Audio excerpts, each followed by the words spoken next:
Good morning, friends, followers, subscribers. I'm my Trevor Rant's army. I have 156,000 plus, yes. But mainly good morning to you, the subscribers, because you're the only ones I give a shit about. You're the only ones to keep the channel going. And for that, I appreciate it. Yes. But if you're watching the channel right now and you've not yet subscribed, why not? It's free.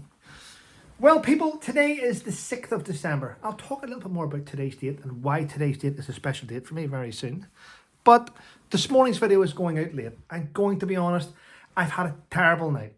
I really did. I mean, it got to such a degree that this morning, I usually get up in the morning and I text people. And I do a lot in the morning, but today I didn't do anything. I had loads of missed calls on my phone from Gwen, from my ex-wife. My ex-wife turned up at the house and started Luba. I mean, of course they all care.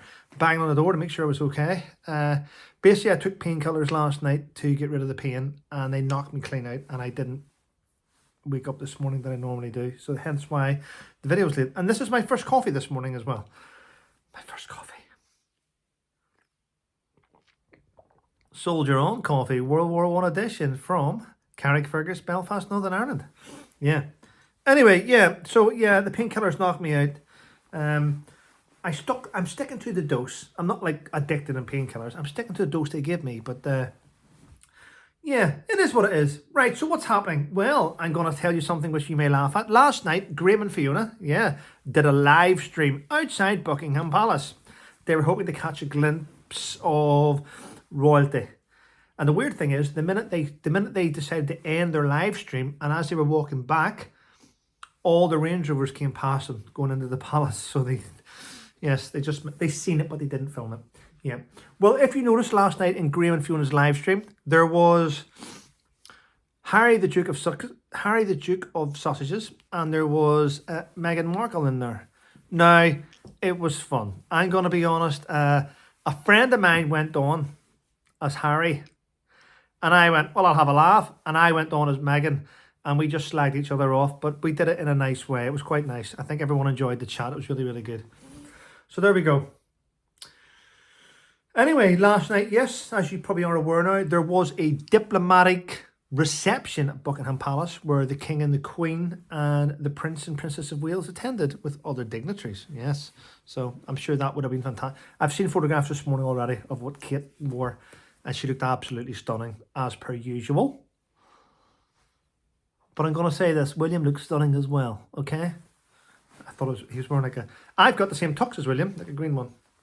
A green velvet one. It looks beautiful. Anyway, so what else is happening? Listen to this. Now, this is in the media. I don't make these stories up. They're in the media. I only discuss them. A transsexual woman has had her case thrown out of court after she tried to sue her local authority because her local authority asked her, what name would you like us to use for you? What do you mean, what name? You should know what name. We would like to know what name you would like us to write on the form for you. I'm offended because you don't know. Yeah, exactly. So even when you ask politely now, it upsets those with mental health issues, doesn't it? Yeah, it is what it is. I mean, there's a lot of people out there today broken, isn't there? There's a lot of broken people out there. I mean, I spoke to a friend of mine yesterday, I won't mention their name, but there was a big discussion on Twitter about my hernia from my trolls. They were all discussing my hernia. It's not that serious. Hernia. I mean, whenever you are the discussion of, and you're someone's world, they've got issues. They really, really do. It's quite funny to listen to. Like, I mean, wow. Yeah. It is what it is. Yes.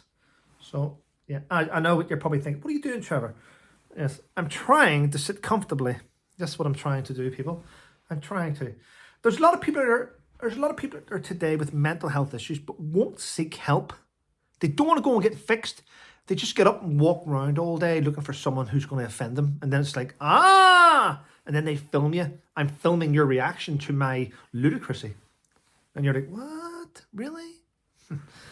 It's crazy. Crazy days, isn't it, people? Crazy days. And we're about to find out, again, junior doctors in the UK are about to carry out their longest ever strike in NHS history. Basically, they want basically they want Christmas off and a few days in the new year. Yeah, longest strike. They want 35% pay rise. Well, I've got something to tell you, junior doctors, if you're watching this. Well, first of all, unsubscribe. Don't you have anywhere near me. But ordinary people don't care about you. We don't. We don't. Do you know what? It's foreigners that come to see you.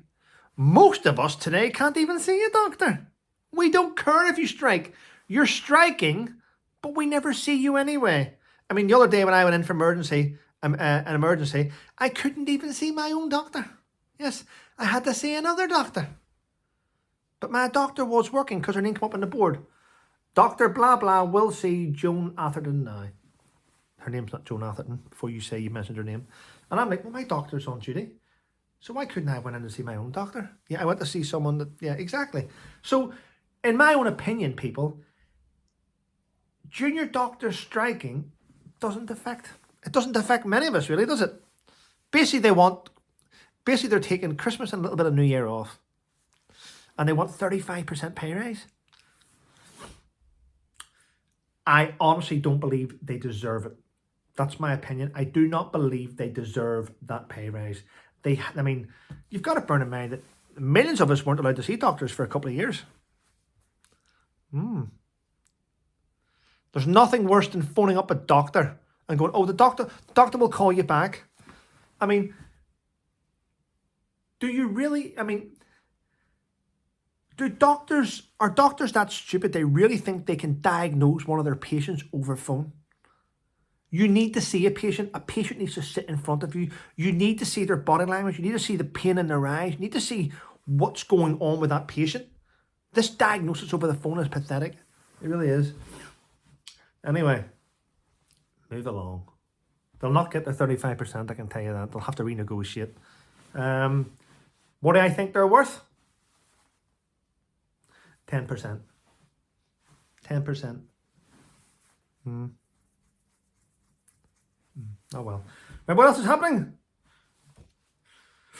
Ben Wallace has came out and said this stuff. Defence Secretary, what's he said? The UK risks losing its leadership role in Ukraine unless we give Ukraine £2.6 billion in military equipment. So that's a bit of a blackmail, isn't it? Now, where did he get that from? Did he get that from Zelensky? Did Zelensky say to him, well, we've got the Americans here offering me 1.7, they're offering me 1.7 billion, and if you won't give me 2.6, then, all the work and on the rebuilding and infrastructure will go to the US, unless you give me 2.6 billion. Zelensky's playing us all like fools. That's what he's doing. That's exactly what he's doing. Yeah. Shocking behaviour. Anyway, get back to it. Today's the 6th of December. So why is it important today? Well, 17 years ago today, I got up early. I was staying in the Union Jack Club in London, a military type hotel with my parents. I got up, I went to breakfast with my parents. We headed across to Buckingham Palace, where I took part in my investiture, and I received the Military Cross from Her Majesty the Queen 17 years ago today. So yeah, quite a poignant day, isn't it? Wonderful. What a graceful, elegant, beautiful woman that she was. Anyway, listen, people, have a great day. Thank you very much to all of you that do support this channel. It does mean a lot. Have a wonderful day, and stay safe.